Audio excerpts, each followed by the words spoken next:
नमोस्तु नमोस्तु नमोस्तु। प्रथम प्रश्न के लिए पुष्पा सुभाष चंद्र जी काला सेलू परभणी से महाराज श्री नमोस्तु निवेदित करते हुए कह रहे हैं कि मेरी जिज्ञासा यह है कि अध्ययन से उपाधि मिलती है और स्वाध्याय से समाधि का ज्ञान मिलता है। संलेखना के लिए स्थितिकरण जरूरी है, तो निर्यापक कैसा हो और भावना योग की कौन सी कमांड उसे बताऊं जिससे कि वह अपने जीवन को धन्य कर सके? कृपया समाधान की। बिल्कुल सही बात है। अध्ययन से हमें केवल ज्ञान मिलता है और स्वाध्याय से समाधान मिलता है। आपने पूछा है कि हम अपने संलेखना की घड़ी में अपने जीवन में समाधान कैसे पाएं, निर्यापक कैसा हो।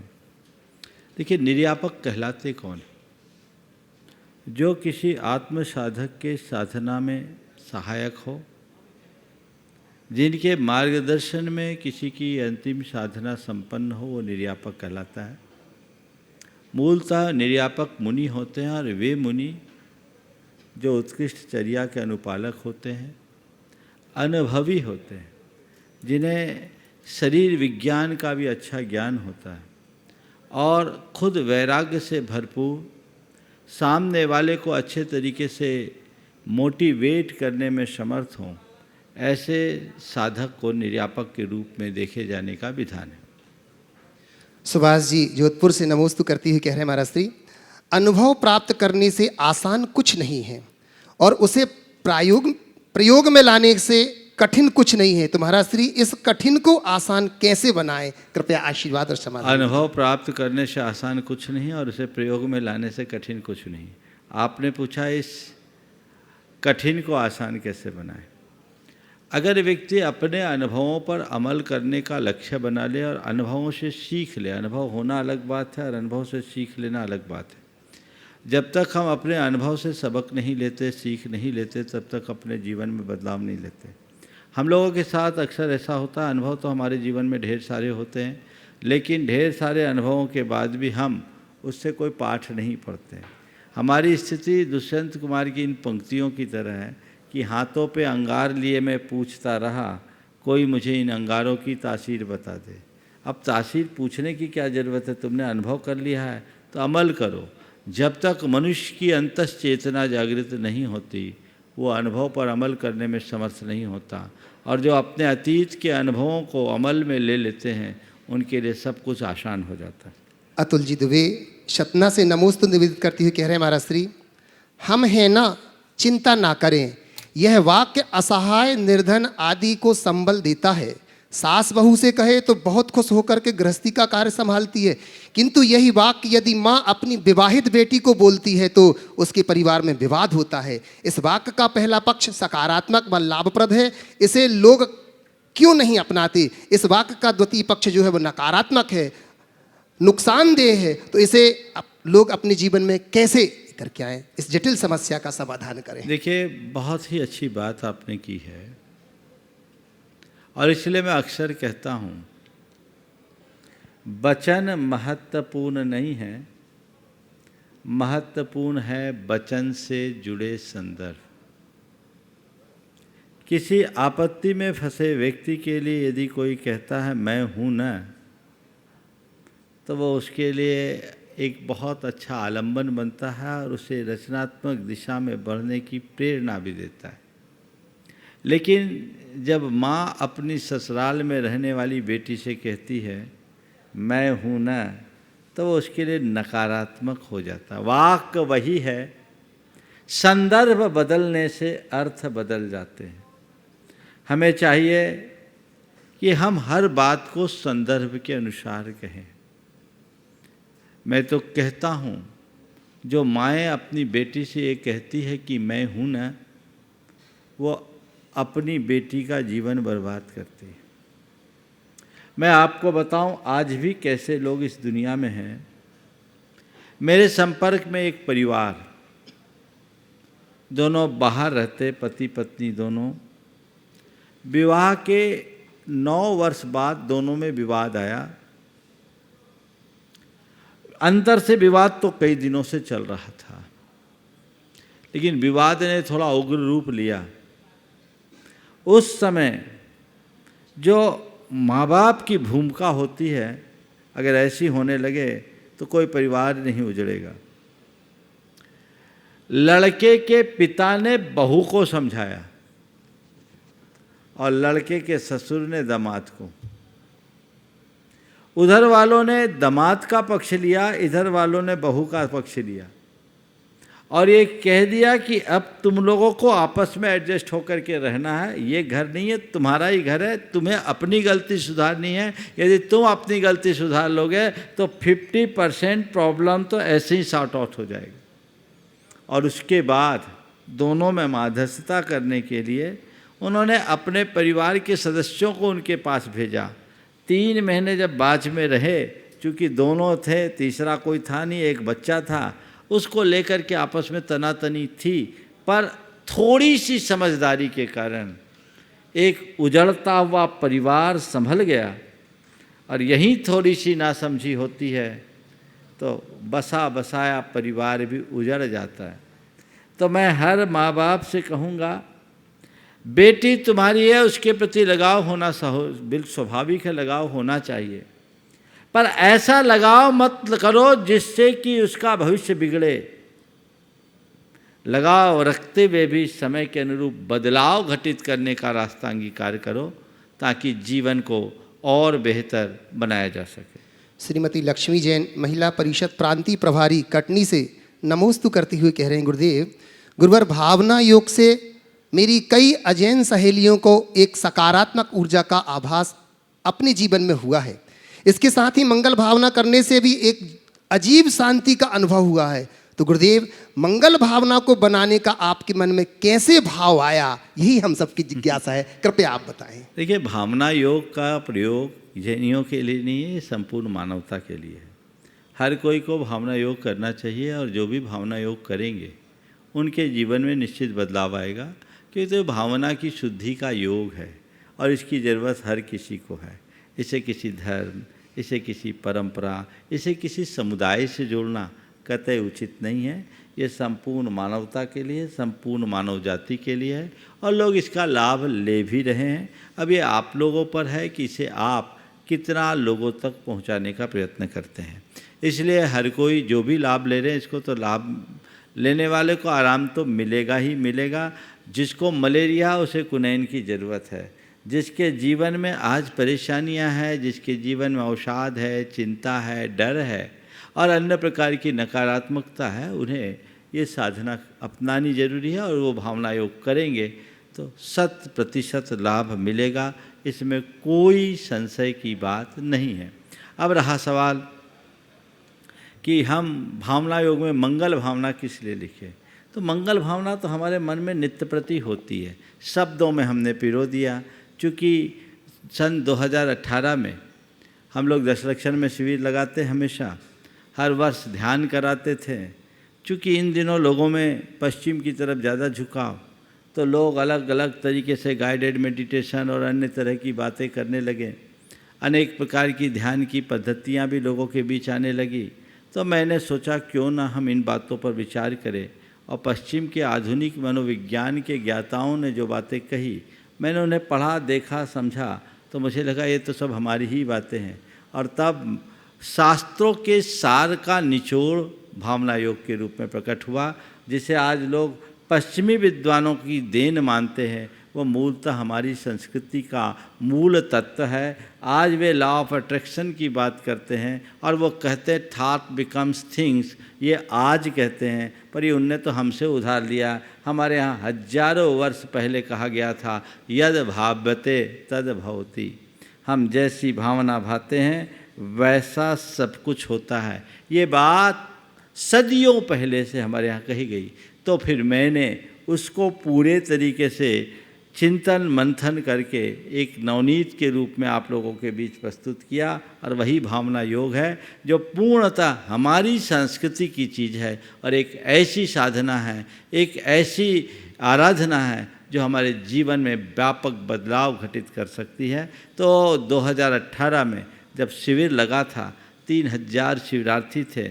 उस शिविर के दौरान जब ध्यान के बाद पाठ कुछ न कुछ होता है, हमने भावना योग की शुरुआत की, तो ये शब्द, ये पंक्तियाँ, मंगल मंगल होए जगत में, सब मंगलमय होए, इस धरती के हर प्राणी का मन मंगलमय हो, ये उसमें लिखी गई। इसके पीछे और कोई प्रयोजन नहीं, सारे जग की मंगल कामना ही इसका मूल भाव है। और इस संप्रदायातीत प्रार्थना का प्रयोग हर किसी को करना चाहिए। इसमें पूरे के पूरे से मानवता का कल्याण है, सारी प्राणी जगत का कल्याण है, हमें इसको अपनाना चाहिए।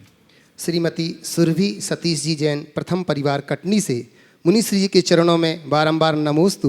मुनिश्री जी, यह प्रश्न आपके परम शिष्य सुमुख और मयूख का है। वह पूछ रहे हैं कि जब मनुष्य जन्म लेता है तो उसके पास सांसें तो होती हैं पर कोई नाम नहीं होता, और जब मृत्यु होती है तो उसके पास नाम तो होता है पर सांसें नहीं होती। इसी सांसें और नाम के बीच की यात्रा का क्या नाम है? और मुनिश्री जी, हमें ऐसा क्या करना चाहिए कि हम किसी के अभाव में तो जिएं पर किसी के प्रभाव में ना जिएं, सिर्फ अपने स्वभाव में जिएं? कृपया मार्गदर्शन दीजिए।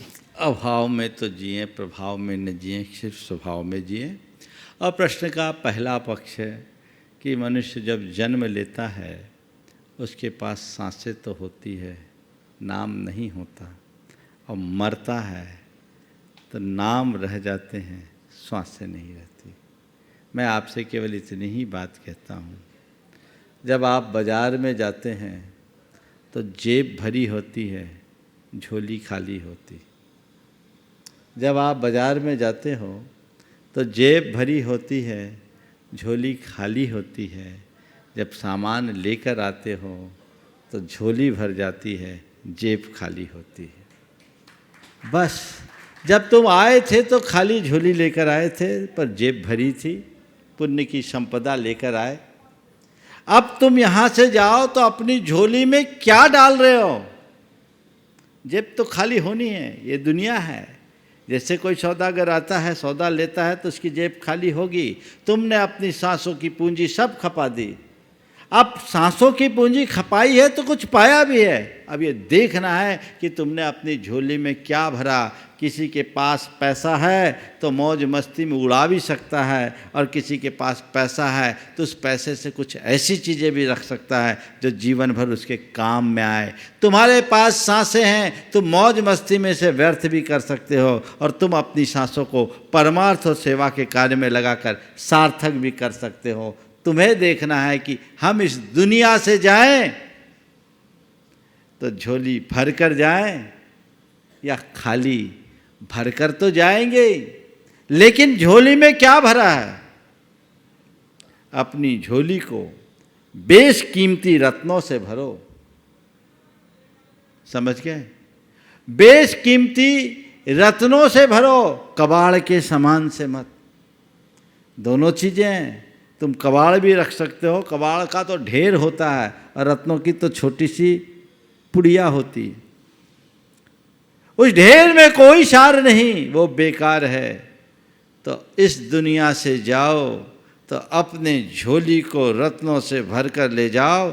जेब खाली होगी तो कोई चिंता नहीं, क्योंकि तुम्हारी झोली में जो है वो एक पल में तुम्हें नहीं, तुम्हारी कई जेबों को भर देगा। इसका ध्यान रखना चाहिए। श्वासें खपेगी, इसे कोई नहीं रोक सकता, लेकिन इससे पहले कि सांसें खपे उसका रस निचोड़ना सीखो, तो हमारे जीवन का सच्चा लाभ होगा। और दूसरा पहलू था इस सवाल का कि हम अभाव में भी न जिए, प्रभाव में भी न जिए, स्वभाव में जिए। इसके लिए क्या करें?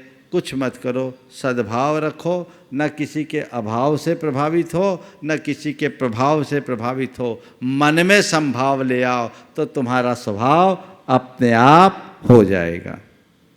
हीरा जी बड़जात्या हजारीबाग से नमोस्तु करते हुए कह रहे हैं, गुरुदेव, आदमी की ख्वाहिश है कि उड़ने को पर मिलें, और परिंदे सोचते हैं कि रहने को घर मिलें। तो मेरी शंका यह है कि जिस चीज को पूरी नहीं हो सकती जो चीज, उसके पीछे हम अपनी शक्ति को क्यों खपाते हैं? कृपया अच्छा मार्गदर्शन। आदमी की ख्वाहिश है कि उड़ने को पर मिले, और परिंदों की चाह है कि रहने को घर मिले। मनुष्य के जीवन की यही सबसे बड़ी विडंबना है। और एक सबसे बड़ी दुर्बलता ये है कि जिसके पास जो है उसकी तरफ उसकी दृष्टि नहीं जाती, और जो नहीं है उसके पीछे वो पागल होता है। काश हम अपने पास जो है उसका उपयोग करें तो बहुत कुछ हो जाता। हमारे पास उड़ने को पर नहीं है पर चलने को पैर है। यदि हम अपने पैरों का सही उपयोग करके सही चलना सीख लें तो हमारा जीवन सार्थक होगा। विनोबा भावे की ये पंक्तियाँ बहुत सार्थक है कि पानी में मछलियों की तरह तैरना और आसमान में पक्षियों की तरह उड़ना सीखने के बाद हमें ज़मीन पे आदमी की तरह चलना सीखने की ज़रूरत है। मछलियों की तरह पानी में तैरना और पक्षियों की तरह आकाश में उड़ना सीखने के बाद आदमियों की तरह ज़मीन पर तैरना सीखना चाहिए। मैं कहूँगा तुम पर के पीछे मत दौड़ो, पैरों को संभालो ताकि तुम्हारे जीवन में सही गति आ सके और अपने जीवन को सही दिशा दे सको। ये दृष्टि अगर हमारे अंतरंग में जग जाए तो जीवन में बदलाव हो जाए। लेकिन जैसा मैंने कहा कि जो हमारे पास होता है उसकी तरफ हमारी दृष्टि नहीं जाती, हमारी दृष्टि सदैव उसकी तरफ जाती है जो हमारे पास नहीं है। रविन्द्रनाथ टैगोर की ये पंक्तियाँ इस प्रश्न के संदर्भ में बहुत उपयोगी होगी।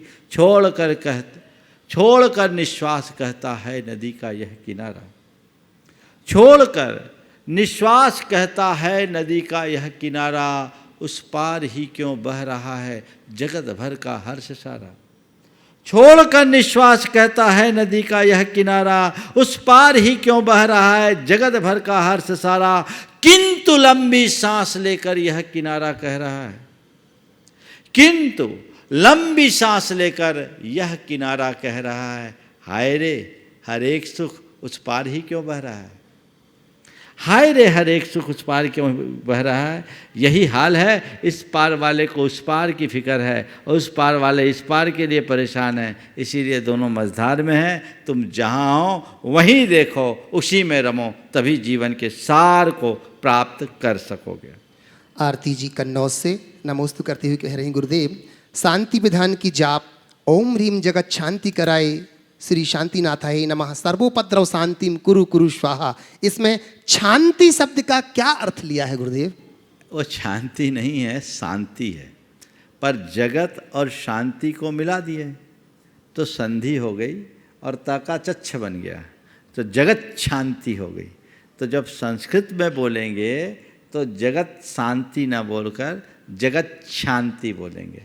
कुछ लोग छाती बोल देते हैं, कुछ और बोल देते नहीं, जगत शांति कराए अगर आप बोलें तो यही उत्तम है। ओम ह्रीम जगत शांति कराए श्री शांतिनाथाय नमः सर्वोपद्रव शांतिम कुरु कुरु स्वाहा। तो सारे जग में शांति करने वाले जगत शांति वो ता है, इसलिए क्या बोलना है, जगत शांति, छाती नहीं है ना। और नहीं बन पाए ना तो थोड़ा सा विराम ले लो, संधि तोड़ के बोल लो, पर अशुद्ध मत बोलो। जगत शांति कराए, थोड़ा सा गैप देना होगा, स्पेस देना होगा, है ना। ओम ह्रीम जगत शांति कराए, पर अच्छे से बोलोगे तो निकलेगा ओम ह्रीम जगत शांति कराए। प्रकाश जी पाटनी अजमेर से नमोस्तु करते हुए कह रहे, गुरुदेव मुंह में हम बुराइयां नहीं देख पाते और घृणा में हम अच्छाइयां नहीं देख पाते, दोनों ही पाप की प्रेरक हैं। गुरुदेव मुंह और गाना जैसे प्रेरकों से कैसे बचा जाए? घृणा, मोह में हम अच्छाइयाँ नहीं देख पाते और घृणा में, मोह में हम बुराइयाँ नहीं देख पाते और घृणा में किसी की अच्छाइयाँ नहीं देख पाते। यही तो मनुष्य की दुर्बलता है। हम जैसा चश्मा लगाते चीज़ें हमें वैसी दिखती है। अगर हम किसी के प्रति राग का चश्मा लगा लेते हैं तो उसकी बुराई भी अच्छी दिखती है, और किसी के लिए देश की चश्मा लगा ले तो उसकी अच्छाई में भी बुराई दिखती है। सारा खेल हमारे दृष्टि का है। हरा चश्मा लगाओ ना तो आग भी हरी दिखेगी, और लाल चश्मा लगाओ तो हरियाली भी आग जैसी दिखेगी। तो ये चश्मा है, ये हमारे पूर्वाग्रह के चश्मे हैं। इनसे उपरत वही हो सकता है जो तटस्थ वृत्ति से जीने का अभ्यासी होता है, जिसके हृदय में तत्व ज्ञान का साम्राज्य होता है। इस प्रश्न के साथ ही मैं निवेदन करूंगा, हमारे बीच में नीरज बबीता जी विद्या प्रामाणिक संघ से समूह से हमारे संघ से हमारे बीच में है नीरज जी। उसके पूर्व महाराज श्री नितिन जैन बिनौली बागपत से नमोस्तु करते हुए कह रहे हैं, किसी ने क्या खूब कहा है कि पलकें आँखों को कभी बोझ नहीं लगती, बल्कि आँखों को सुंदर बनाते हुए उनकी रक्षा भी करती हैं। तो महाराज श्री, मेरी शंका यह है कि माँ बाप तो पलकों की तरह होते हैं ना, जो बच्चों की दुनिया से रक्षा करते हुए उन्हें दुनिया दिखाते हैं, फिर बच्चे उन्हें वृद्धाश्रम क्यों छोड़ाते हैं? बहुत अच्छा वाक्य है। पलकें कभी बोझ नहीं होती, वो हमारे आँखों की सुंदरता को बढ़ाती है और रक्षा भी करती है। बिल्कुल बिल्कुल सही बात है। माँ बाप की स्थिति पलकों जैसी, मैं कहता पलकों जैसी ही नहीं, पलकों से भी आगे हृदय के धड़कन जैसी होनी चाहिए, क्योंकि हमारे शरीर के भीतर का एक एक बूंद खून उनकी कृपा का प्रसाद है। उसे हम कैसे भूलें? वृद्धाश्रम का रास्ता माँ बाप को वही दिखाते हैं जिन्हें अपने माँ बाप के उपकारों की कोई स्मृति नहीं होती। काश हमें अपने माँ बाप के उपकारों की स्मृति हो, तो ऐसा कभी हो ही नहीं सकता। एक व्यक्ति को उसके बेटे ने वृद्धाश्रम पहुंचाया,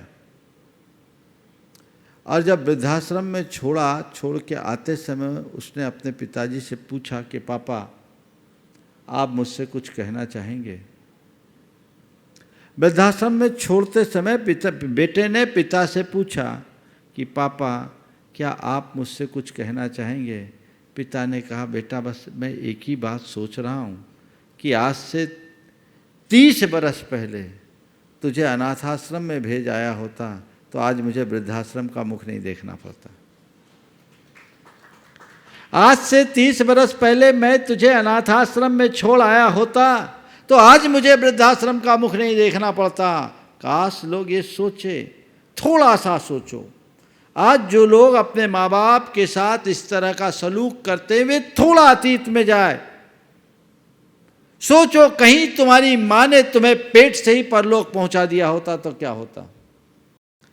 कितना बड़ा उपकार है तुम्हारी माँ का कि 9 माह तक उसने तुम्हें अपने पेट में रखा, तुम्हारी रक्षा के लिए 24 घंटे चौकन्ने रही, अपने खाने पीने की सुध को भी खोया। भगवान महावीर के जीवन का एक प्रसंग है, माँ क्या होती समझो। भगवान महावीर जब माँ के पेट में थे तो उन्हें लगा कि मेरे मूवमेंट से मेरी माँ को तकलीफ ना हो, तो उनने अपना मूवमेंट कुछ देर के लिए रोक दिया। और आप लोग समझते हैं कि मूवमेंट रुकने के बाद क्या होता है, कोहराम मच जाता है। वहाँ भी कोहराम मच गया। आज भी कोई अरे बच्चे में मूवमेंट नहीं है, होता है ना, परेशान होते हैं। तो जैसे भगवान ने अपना मूवमेंट माँ के पेट में रोका केवल इस भाव से कि माँ को कष्ट ना हो, तो कोहराम मच गया। तृष्णा व्याकुल हो गई कि ये क्या हो रहा है। भगवान ने जाना, अरे क्या माँ है, माँ की कैसी ममता है। मैं चाह रहा हूं कि इसे कष्ट ना हो और कष्ट ना दूं तो इन्हें कष्ट हो रहा है। ये माँ कहलाती है। सच्चे अर्थों में देखा जाए तो माँ तो ममता का मंगल कलश है, और माँ की ममता को शब्दों में कहा नहीं जा सकता। उसे केवल एक माँ ही जान सकती है किसी को ऐसी स्मृति? और फिर तुम्हें जन्म दिया, प्रसव की पीड़ा सही। आजकल की तो कई माताओं को तो 9-9 महीना बेड रेस्ट करना पड़ता है। कितना कष्टप्रद जीवन होता उनका। और केवल जन्म नहीं दिया, जीवन दिया। काश तुम्हारी माँ ने, तुम्हारे पिता ने जन्म देने के बाद तुम्हें किसी झाड़ी में फेंक दिया होता तो तुम्हारा क्या होता। कुत्ता बिल्ली चील कौवे तुमसे अपना त्योहार मनाते, और क्या होता। और ज्यादा कुछ होता, किसी दयालु के हाथ में लग जाते तो अनाथ आश्रम में पल रहे होते, और क्या होता। नहीं, जन्म दिया, जीवन दिया, तुम्हारे जीवन के संरक्षक बने, तुम्हें ठीक से खिलाया पिलाया नहलाया धुलाया, बीमार पड़ने पर डॉक्टर को दिखाया। यदि ये सब नहीं किए होते तो क्या होता, स्वर्ग सिधार गए होते, और क्या होता। इतना ही नहीं, जन्म दिया, जीवन दिया, थोड़ा याद करो और अपने अतीत की ओर लौट चलो। थोड़ा ख्याल करो, उस समय एकदम गैस की तरफ लपकते हुए तुम्हारी माँ ने तुम्हें अपनी ओर नहीं खींचा होता तो क्या होता? भस्म हो गए होते और क्या होता? घर की तीसरी मंजिल से नीचे की तरफ झांकते हुए ज्यादा झुक जाते समय तुम्हारे पिता ने लपक कर अपनी ओर नहीं खींचा होता तो तुम्हारा क्या होता? हड्डी पसली चूर हो जाती और क्या होता? सड़क पार करते हुए अचानक तेज गति से आते हुए ट्रक को देखकर तुम्हारे पिता ने तुम्हें अपनी ओर खींचा नहीं होता तो क्या होता? तुम्हारी चटनी बढ़ जाती और क्या होता? हर जगह तो वो संरक्षक बन करके उभरे ना, जन्म दिया, जीवन दिया, और इतना ही नहीं, संस्कार भी दिया। यदि तुम्हें पैदा करके म्यूनिसिपैलिटी के भरोसे छोड़ दिए होते तो क्या होता? लुच्चा लपंगा आवारा अपराधी बने फिरे होते और क्या होता? कितना बड़ा उपकार है उनका कि उन्होंने तुम्हें जन्म दिया, जीवन दिया, पढ़ाया लिखाया, संस्कार दिया, एक योग्य आदमी बनाया, आज तुम्हें लायक बनाया। पर तुम हो कि इतने लायक बन गए कि तुम्हें तुम्हारे माँ बाप ही नालायक दिखने लगे। कैसी विडंबना है, जिस माँ ने तुम्हें 9 माह तक पेट में रखा उसी माँ के लिए तुम्हारे फ्लैट में जगह नहीं, जिसने तुम्हें पेट में जगह दी उसके लिए फ्लैट में जगह नहीं। ये कल्चर कहाँ का कल्चर है? ये सोच बहुत गंदी सोच है और ऐसी सोच से व्यक्तियों को उभरना चाहिए। अगर ऋण स्मरण हो, कृतज्ञता का भाव जन्मेगा तो किसी भी स्थिति में माँ बाप को वृद्धाश्रम का मुख देखने की नौबत नहीं आ सकेगी। ऐसा ही प्रयास सबको करना चाहिए। नीरज बबीता जी विद्या प्रामाणिक समूह दिल्ली से, और इसी के बाद निवेदन करूंगा अरुण जी गंगवाल, सीमा जी गंगवाल रांची से, गुणायतन ट्रस्टी। गुरुदेव के चरणों में मेरा और मेरी परिवार की तरफ से त्रिबार नमोस्तु नमोस्तु नमोस्तु। गुरुदेव, मेरा आज का प्रश्न ये है कि मंदिर जी के सामने मानस्तंभ बनाने का क्या प्रयोजन है और इसका क्या महत्व है? देखिए, मानस्तंभ भगवान के समोसरण में होता है। ये एक ऐसा स्तंभ है जिसमें प्रभु की मूरत होती है और उस मूरत के दर्शन मात्र से मानी जनों का मान स्तंभित हो जाता है, यानी गल जाता है, रुक जाता है। इसीलिए इसे मानस्तंभ कहा है। मंदिरों के आगे मानस्तंभ बनाने का विधान किसी भी मंदिर के शास्त्र में नहीं है। हाँ, समोसरण आदि में बनाने का विधान है। बल्कि मंदिर के ठीक सामने जब मानस्तंभ बनाते हैं तो वह एक प्रकार का स्तंभ वेद हो जाता है जो वास्तुशास्त्र के अनुरूप नहीं है। आजकल लोग मानस्तंभ बहुत बनाने लगे हैं, पिछले कई वर्षों में मानस्तंभों का चलन बढ़ा। मेरा तो आप सबसे यही परामर्श है, मानस्तंभ बनाना हो तो तभी बनाओ जब मंदिर की मूल लंबाई से 1.5 गुनी जगह खाली हो। इतनी दूरी पर मानस्तंभ बनाओ, या मंदिर और मानस्तंभ के बीच से कोई सड़क जाती हो ताकि वो वेद खत्म हो। नहीं तो एक स्तंभ हो जाता है सामने तो वो ठीक नहीं होता। समोसरण में जो मानस्तंभ होता है वो तो आधा योजन दूर होता है। अगर भगवान महावीर का 1 योजन का समोसरण ले तो बहुत दूर है, इसलिए उसमें और इसमें अंतर है। अतः कहीं भी लोग बनवाते हैं, खूब मानस्तंभ बन रहे हैं, पर मुझे इस बात को ध्यान में रखते हुए थोड़ा कम जचता है। अरुण जी गंगवाल, सीमा जी गंगवाल रांची, गुणायतन ट्रस्टी, और इसी के बाद निवेदन करूंगा दीपक प्रीति जी विद्या प्रामाणिक समूह से। नमोस्तु महाराज श्री, नमोस्तु महाराज श्री। बच्चे बराबर पूछते रहते हैं कि पुण्य और पाप सिर्फ क्रियाएं हैं या और कुछ, तो उन्हें कैसे समझाऊं महाराज श्री? बहुत अच्छी बात। समाधान कीजिए। जब भी बच्चे पूछे कि पुण्य और पाप क्रियाएं हैं और कुछ, तो उनसे यही कहो कि पुण्य पाप क्रिया नहीं, पुण्य पाप भाव है। पुण्य का मतलब क्या है, पाप का मतलब क्या है, समझे। हम लोगों ने प्रायः पुण्य और पाप को क्रिया तक ही सीमित रखा। पुण्य पाप क्रिया तक सीमित नहीं है। सच्चे अर्थों में पुण्य पाप तो भाव रूप है।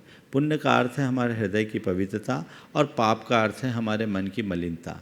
अगर हृदय में पवित्रता है तो समझना हम पुण्य में हैं, और मन में मलिनता है तो समझना हम पाप में हैं। तो अपने हृदय की पवित्रता को हमेशा हमें बना करके चलना चाहिए, जिससे हम अपने जीवन को आगे बढ़ाएं।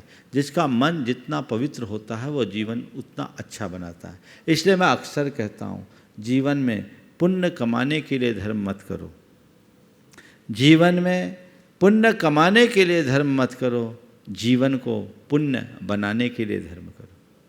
पुण्य कमाने के लिए किया गया धर्म केवल क्रियाओं तक सिमट कर रह जाएगा, और पुण्य बनाने के लिए किया गया धर्म प्रत्येक विचार और व्यवहार का अंग बन जाएगा। हमें ऐसा धर्म करना चाहिए जो हमारे प्रत्येक विचार और व्यवहार में प्रतिबिंबित हो, तो जीवन को पुण्य बनाए, जिससे जीवन धन्य हो सके, पाप से बचाएं। अपने अंदर की सारी नकारात्मकता पाप है, और इसी जो हमारी पाप की क्रियाएं हैं उसी नकारात्मकता की अभिव्यक्ति है, और जो हम पुण्य की क्रियाएं करते हैं वो भी हमारे भावों की पवित्रता का ही लक्षण है, जो उस रूप में प्रकट होता है। इसलिए क्रियाएं करें, पर क्रियाओं मात्र से संतुष्ट ना हों। क्रियाएं तो केवल ऊपर की चीज़ें हैं, अंदर की बात को समझना चाहिए। बहुत दीपक प्रीति जी। नमोस्तु नमोस्तु गुरुवर। गुरुवर, प्रश्न थोड़ा प्रासंगिक है और मेरे चिंतन और अनुभव से गुजरा हुआ प्रश्न है।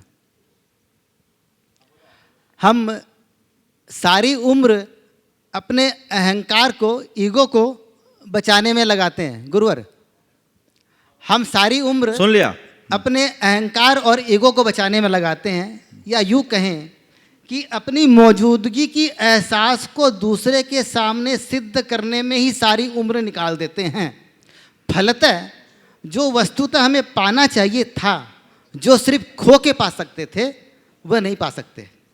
ये हम बड़े दावा के साथ कहते हैं कि मुझे अहंकार नहीं है, लेकिन साथ में कॉलर ऊंचा कह के कहते हैं नहीं, हमको सम्मान तो मिलना चाहिए, हमको ये फलान काम किए, इसका सम्मान तो मिलना चाहिए। बड़ी चालाकी से हम शब्दों को सुंदर बना के अपने अहंकार को छिपाने की कोशिश करते हैं, और इस कोशिश में अपनी सारी ताकत लगा देते हैं। जो शक्ति हमें स्वीकार भाव में लगानी चाहिए, वो शक्ति हम इन झूठे शब्दों को सहारा ले करके अपने अहंकार को पोषण करने में लगा देते हैं। महाराज जी, प्रश्न मेरा ये है कि हम भी इसी से गुजर रहे हैं, कैसे बचें? ये अहंकार को हम ओढ़ करके और अपना बचाव करते हैं, कैसे बचें महाराज? देखो, मैं तो एक ही बात जानता हूँ, बैसाखियों का आलंबन वही लेता है जिसके पैर कमज़ोर होते हैं। जिसके पाँव मजबूत है, जो अपने पैरों के दम पर चलने की में सक्षम है, उसे बैसाखियों की कोई ज़रूरत नहीं। समझ गए? आज जितने भी लोग हैं सब अज्ञान में जी रहे हैं, अंदर से कमज़ोर हैं, टूटे हुए हैं। वे अपनी उपस्थिति का एहसास कराना चाह रहे हैं, बल्कि उन्हें कराना पड़ रहा है। सच्चे अर्थों में मैं हूँ, मुझे साबित करने की ज़रूरत है ही नहीं, और जो हूँ सो हूँ। स्वयं की उपस्थिति का जिसे खुद आभास है, उसे दूसरे को एहसास कराने की ज़रूरत नहीं है। समझ गए? तो ये हमारी बहुत बड़ी नादानी है। हम जीवन की सच्चाई को समझें। हम अपने आप को उस रूप प्रकट करना चाहते हैं जो हमारा है ही नहीं। हर मनुष्य अपनी एक काल्पनिक छवि घड़ करके जीता है, कल्पनाओं में जीता है, और उस छवि को, जो उसकी असली छवि नहीं है, जो उसने बना रखी है, गढ़ रखी है, वो छवि जब उसको मेंटेन करने का प्रयत्न भी करता है, तो रेत के घनौंदे कब तक टिकेंगे? पर उसमें जब कुछ खलल पड़ती है तो उसे ऐसा लगता है जैसा मेरा सब कुछ लुट रहा है, सब कुछ मिट रहा है, सब कुछ लुट रहा है, सब कुछ मिट रहा है। तो उसकी जो प्रतिक्रिया होती है वो अहंकार के रूप में, क्रोध और रोष के रूप में प्रकट होती है। बहुत। लेकिन जो अपने जीवन की सच्चाई को समझता है, जिसे अपने स्वरूप का बोध है, उसे पता है मैं जो हूं सो हूं, और जैसा मैं हूं वही सब है। यहां ना कोई बड़ा है ना कोई छोटा है। फिर अहंकार नहीं पनपता। अहंकार है क्या? कभी समझा? अहंकार क्या है? मैं कुछ हूं, इस बात के एहसास का नाम ही अहंकार है। मैं हूं पर्याप्त, पर उसके साथ कुछ लगाना, मैं बड़ा हूं, छोटा हूं, अमीर हूं, गरीब हूं, ट्रस्टी हूं, अधिकारी हूं, महाराज का खास भक्त हूं, ये सब क्या है? ये सब क्या है? ये मैंने अपनी कल्पना से जोड़ी, मैं मुनि हूं। अरे सच्चे अर्थों में तू तो है, न मुनि है ना मुनि है, जो है सो है। तू हूं का अनुभव कर, हूं का एहसास कर, बाकी चीजों से अपने आप को दूर कर ले। ये आध्यात्मिक चेतना जब जग जाए तो सारी चीज़ें हमारे जीवन से सहज रूप से दूर हो सकती है, फिर कहीं कोई कठिनाई नहीं। तो अहंकार का ताला तभी खुलेगा जब हमारे अंदर अध्यात्म की कुंजी होगी, अध्यात्म की चाबी होगी। आध्यात्मिक दृष्टि रखो, वस्तु स्वरूप को पहचानो, जिससे अपने जीवन को धन्य किया जा सके। नमोस्तु। दीपक प्रीति जी विद्या प्रामाणिक समूह से, और उसी के बाद मैं निवेदन करूंगा हमारे बीच में चोना कंपनी से नीरज जी हैं, वो अपनी जिज्ञासा रखें। नमोस्तु गुरुवर। मैंने पंचम काल में जन्म लिया गुरुदेव, मैं पंचम काल का जीव हूँ। मैं बहुत ही नाजुक हूँ। सर्दियों में तो मुझे इतनी सर्दी लगती है कि इतने कपड़े पहनने के बावजूद, दो रजाई ओढ़ने के बावजूद मुझे सर्दी लगती है, बहुत ज़्यादा सर्दी जाती नहीं। गर्मियों में इतनी गर्मी लगती है कि दो एसी चलाऊँ तो फिर भी गर्मी नहीं जाती। और अगर एक टाइम का भोजन ना करूं तो शरीर में जान नहीं रहती, और चलने के नाम पे पैदल नहीं चल पाता, हर एक वाहन की ज़रूरत पड़ती है। और पेशेंस के नाम पे धैर्य मेरे में बिल्कुल नहीं है। गुरुदेव, एक संसार में 7 अजूबे हुए हैं।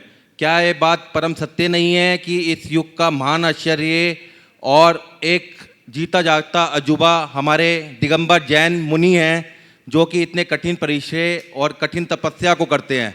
And Gurudev, if this is truth, then why should not be our Digambar Jain muni be first wonder of the world? देखो, आपके लिए आश्चर्य है और हम सब के लिए बड़ा सहज है, समझ गए? हमें भी ये आश्चर्य लगता था जब तक हमने इसे निकट से जाना नहीं था, इसे अपनाया नहीं था। जब हमने इसे निकट से जाना, अपनाया, तो मुझे लगता है इससे अच्छा जीवन तो कोई है ही नहीं। एक सवाल पूछता हूँ आप लोगों से, जब आप हम लोगों के पास आते हो तो आपको क्या लगता है? जीवन से हारे थके इंसान के पास गए हो? बहुत कठिनाइयों से जूझते हुए व्यक्ति से मिलने गए हो? ऐसा व्यक्ति जो बड़ा भूखा प्यासा है, उससे मिलने गए हो? या अपनी मस्ती में मस्त किसी साधु से मिल रहे हो? क्या पाते हो? बड़ी शांति मिलती है गुरुदेव।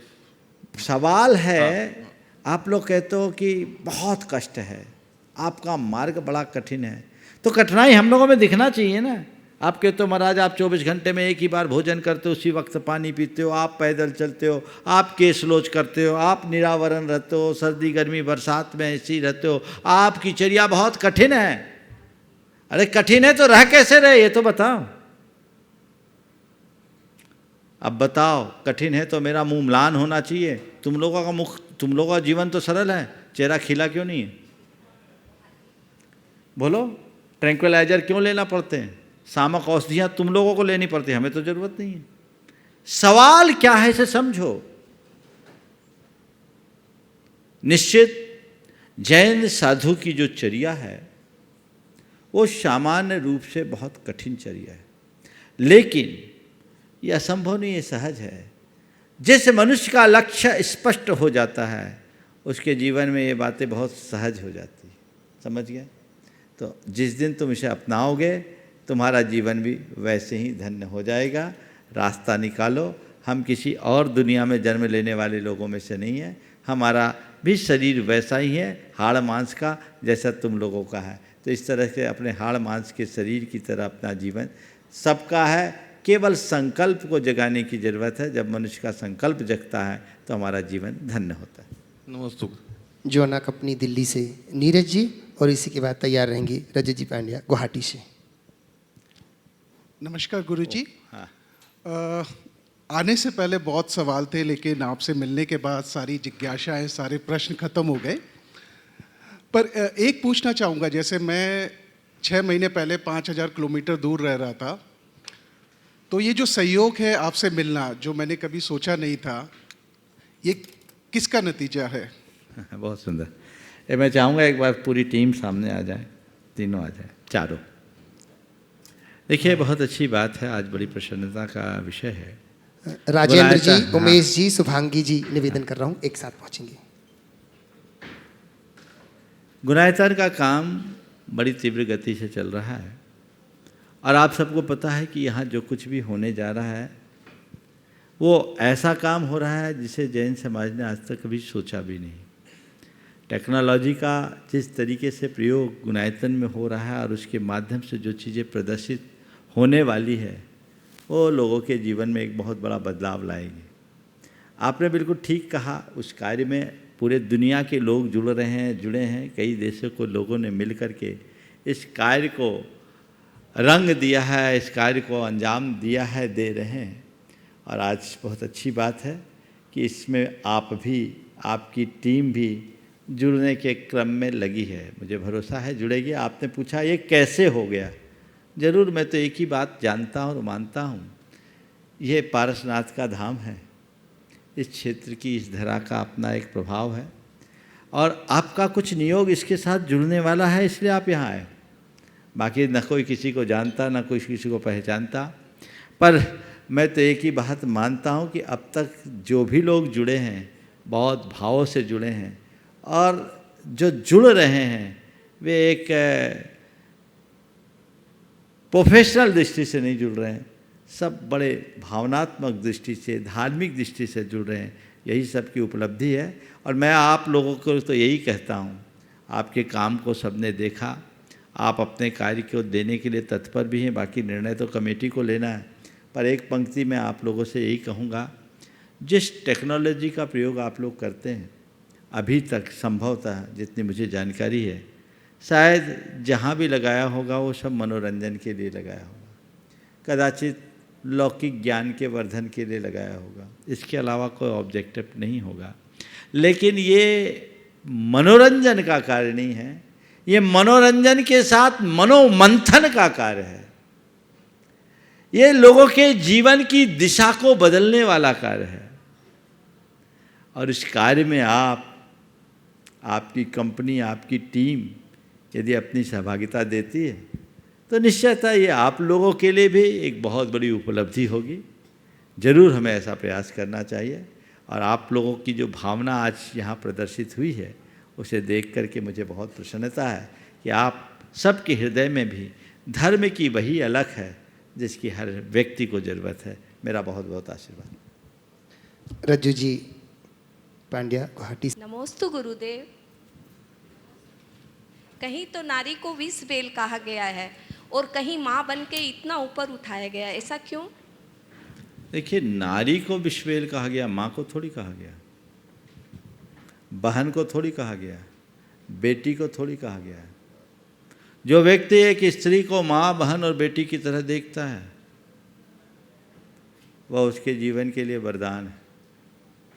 और जब व्यक्ति को इस स्त्री को स्त्री, माँ, बहन और बेटी की तरह न देखकर और दृष्टि से देखता है तो आप खुद सोच लीजिए उस व्यक्ति की दृष्टि क्या है। और कोई स्त्री किसी की माँ, बहन और बेटी के रूप में आई है, उस समय उस स्त्री की क्या भूमिका है, माँ, बहन और बेटी, और ज़्यादा है तो पत्नी। इसके अतिरिक्त और किसी रूप में कोई स्त्री आती है, आप खुद बता दीजिए वो क्या है, अपने आप तय कर लीजिए।